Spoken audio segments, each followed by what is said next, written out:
What are we looking for? Dogs.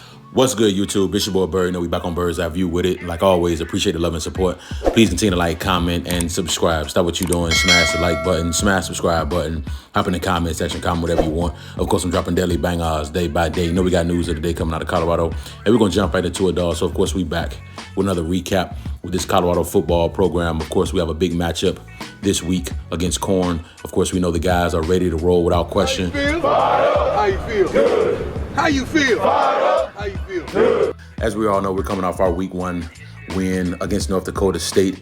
Of course, our offense was super explosive through the air. We all know Shedeur had a big night. Jimmy Horn Jr. had a big night. Of course, Travis Hunter had an exceptional night as well. Obviously, we know we need to still improve on some things without question. We weren't satisfied with the way we got the win. Of course, we're going to accept the win, but we couldn't accept how we got it done. We know we have to play better on all 3 phases without question, and we're going to get that job done this week. And, in my opinion, of course, some of the keys for Colorado in this matchup to get the win: start fast and finish. We know our offense is lightning in a bottle, and we can put up points quickly. So getting on a fast start will really benefit us, but of course, we still have to finish. It's important that we play a complete game offensively. We'd love to see the run game take some steps forward as well. Of course, we have to keep Shedeur Sanders upright. Obviously, their defensive line is going to be better than North Dakota State defensive line, so we have to keep Shedeur Sanders upright and limit the amount of pressures that Corn is able to get. Communication is going to be key as well. Offensively, of course, we know we're going into a hostile environment. I mean, it's going to be 100,000 people strong, and they're screaming, going crazy when our offense is on the field. So, of course, making sure we're not having any false start penalties on offense. Of course, making sure that guys are doing the correct things offensively as a unit, especially on the offensive line.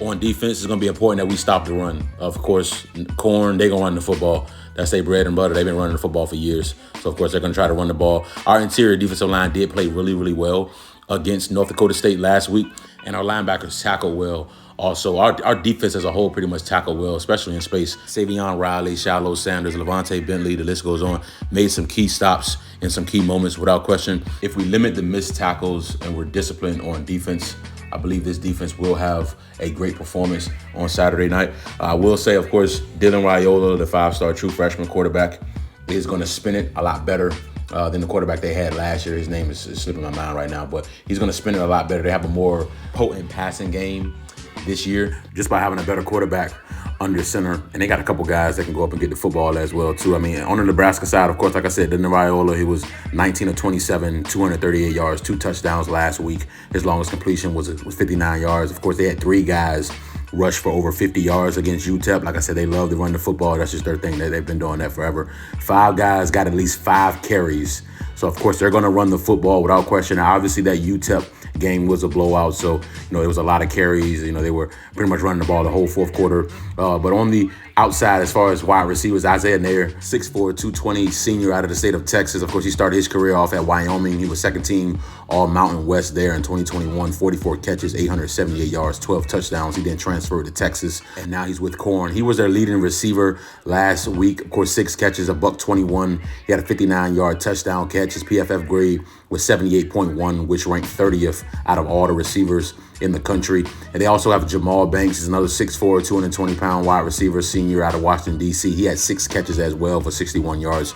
He also had a touchdown, a 21-yard touchdown as well. His PFF grade was 68.6. So they got a couple 6'4" guys that can go get the football, and they got a young quarterback that can spin it a little bit as well. Switching over to the defensive side of the ball, last week they had 9 tackles for loss, 2 interceptions. They had 2 PBUs as well. Ty Robinson, of course, their defensive line is their bread and butter. Ty Robinson, 6'6", 310, defensive end out of the state of Arizona. Of course, that young man had 2 tackles for loss last week against UTEP. One resulted in a safety, the other one was a sack.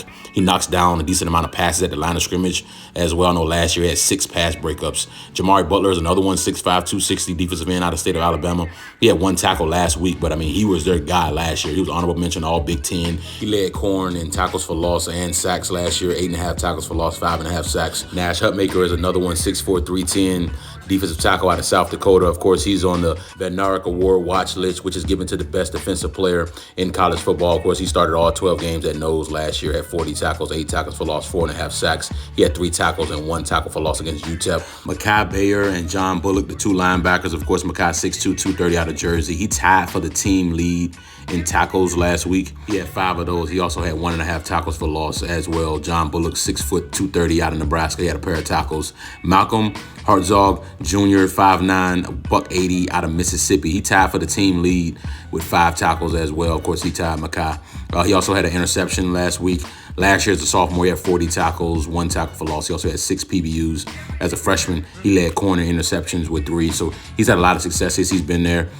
So we can expect some production to come out of that young man. Isaac Guilford, of course, 6'1", 205 out of the state of Nebraska. Of course, he was honorable mention All Big Ten last year. He led corner in tackles. He also had 8 PBUs. He had 6.5 tackles for loss. He also had an interception as well to Buford and Singleton. Of course, they also had some production last week. Buford had a PBU, and Singleton, he had a couple tackles as well too. So of course, we can expect them to be strong defensively. We're not be too surprised about that at all. They were strong last year defensively as a unit. So, this Colorado football program, this offense is super explosive. We all know Corn basically runs that 3-3-5 defense. Of course, they have some multiple sets, but for the most part, they run 3-3-5. So I think we'll be able to exploit that. I'm not going to be surprised if we run the football a little bit more. Of course, last week we only rushed for 59 yards on the ground. I expect us to have a much better performance in the backfield without question. But this offense, when it comes to our Colorado Buffaloes, is just super explosive. I believe that we have a better offense. We have better athletes on the outside, and that our trenches are going to be good enough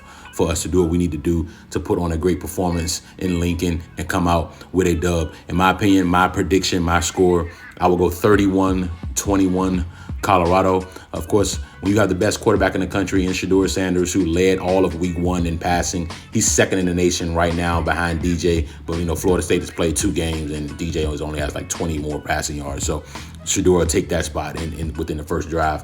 So, of course, and Jimmy Horn Jr., who put on an unreal show, had 7 catches for $198. Obviously that young man is 4th in the country right now in receiving. So we're doing some great things. You can't leave out Travis Hunter. We have an explosive offense. I think we'll get Will Shepherd more in the mix this week as well, too. LeJontay Wester is primed to have a great day. This is going to be a great performance, I believe, by our offense. We're going to really put it together. We didn't show everything that we have in our playbook without question. There was no reason to against North Dakota State, not knocking them, but it was no reason for us to go deep in our offensive bag against North Dakota State when we know we have some bigger matchups coming up in the upcoming weeks. Why show everything? Why show our hand?